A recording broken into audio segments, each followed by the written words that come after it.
When is trailer 3 coming? This is everything that we know and all the rumors and evidence and everything. I've been holding on to this video because I wanted to really think about it and give you concrete thoughts about why trailer 3 might come in early November, I think. So here we go. First of all, what is the reason for the trailer? Well, the first reason is gonna be that the pre-orders are gonna be launching along with trailer 3. And even though Strauss Zelnick, which is the publisher of GTA 6, said that they want to condense the marketing, which means digital marketing like trailers, TV spots, screenshots, etc., and analog like real-life marketing like billboards and that type of stuff will come a little bit quicker, so not exactly 6 to 7 months before release. However, I think that was just kind of a business lie because we've had trailer 1 in 2023, 2 years ago, and we have had trailer 2, 5 months ago, almost half a year ago. So they are doing the marketing for this game, aren't they? That's why I think they're not gonna really condense the marketing to 3 months. There's also this notion that GTA 6 could sell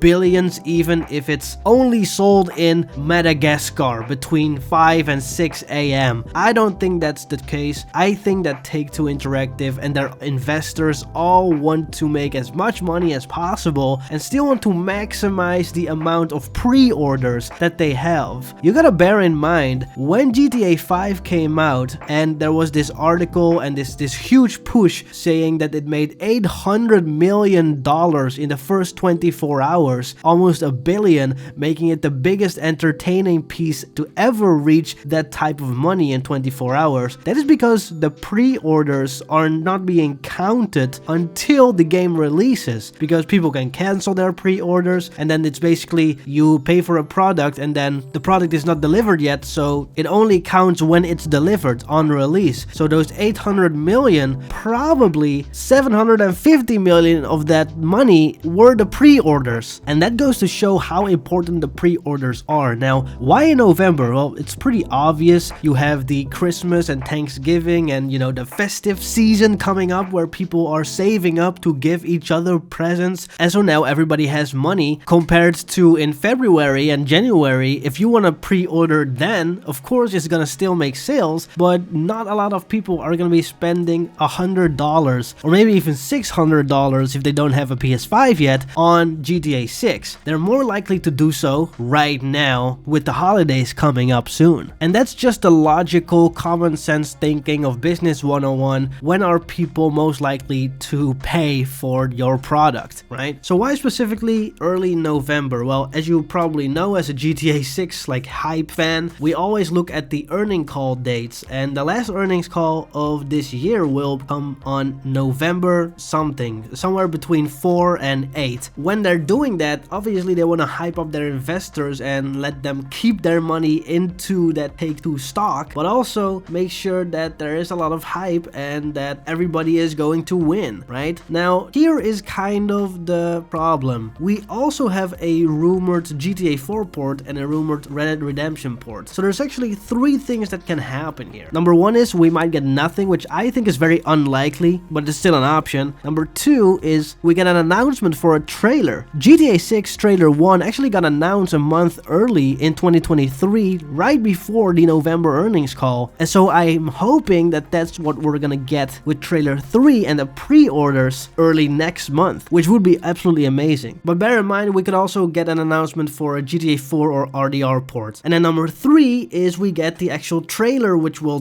just drop, and here we have the pre-orders, no announcement, and every web shop, every website has got to update their GTA 6 page with the pre-order button and add to cart and everything, and boom, there you have it. We're in full GTA 6 marketing mode, which I think is the best option, especially since Rockstar, I don't think, likes announcing trailers and things like that anymore, especially when trailer 1 got leaked and they were forced to upload it a couple of hours before it actually supposed to be, or maybe even a day before it's supposed to be released. And that was because people knew that trailer 1 was likely already being uploaded and just scheduled, and And so they went after the metadata of like the thumbnails when you scroll through the timeline of the video, and then that's how they found the trailer in like 140p and uploaded it to Twitter with the whole Bitcoin sign and everything. So that's basically everything that we know, right? These are all the speculative ideas that we have about this, at least for me. And then there's the Game Informer situation. So Game Informer is a magazine that has always had collaborations with Rockstar Games in the past, doing big reveal drops. Not necessarily first trailers or whatever, but they gave all the information, kind of like what we got from trailer 2 and the whole website and all the information. Something similar to that would happen for Red Dead Redemption and GTA 5 and GTA 4, where they have just a couple of pages showing you information about the world and the characters and everything else, and some screenshots maybe, and character artworks and all that. Now, Game Roll, and I love the dude, he says, well, Game Informer says they have something big coming up in November, so this might be GTA 6. And to that I say, I think it's very unlikely that that's gonna happen, especially since we've already got a big information drop. I don't think trailer 3 will give us as much information as trailer 2. I think it's just gonna be another cool trailer and more action-packed rather than anything else, where we see more explosions, more gunfire, maybe like a car chase or something like that, maybe a little bit more of other side characters in like the Grass Rivers or something more about Mount Calaga, something like that. And it will be super exciting and amazing, and maybe stuff that we haven't seen before, mainly if we think about like the mapping project. You know, between trailer 1 and trailer 2 there isn't super much stuff that got added to the mapping project. However, they are very giant and big updates relatively to what comes before in terms of the detail they're adding and finding. But overall, between the leaks and trailer 1, most of the mapping project has remained kind of the same. Big shout out to Yanis though, because he is doing an amazing job bringing this whole mapping project together, and I'm always excited to check out his mapping updates, and I'll always review them and make a video about them, right? And this is what I've been saying ever since trailer 2, is that we got confirmation of things we already know and kind of hints of things we didn't know yet, like Cal Hampton and Brian Heather. We didn't really know who they were, and now we have an accurate description and a whole package of everything that we know now. And so I think that is just because they wanted to update the general audiences on what the game is gonna be like compared to the people who watched the leaks and already knew that, right? This is just confirming everything, and now they have free reign and creative control to basically show every single new thing that is gonna be happening in GTA 6. And I think trailer 3 is gonna be focusing on that, and we'll get a lot of new updates, features, and confirmation of mechanics in the game through a cinematic trailer. I don't think it's gonna be a gameplay trailer just yet. I think we'll get a gameplay trailer right around March or April, something like that. Probably April. But yeah, let me know when you think GTA 6 trailer 3 and the pre-orders will come out. Do you think this is something that sounds logical? Let me know in the comments below, and thank you to Rolfcore for being a member. See you guys next time. Bye bye.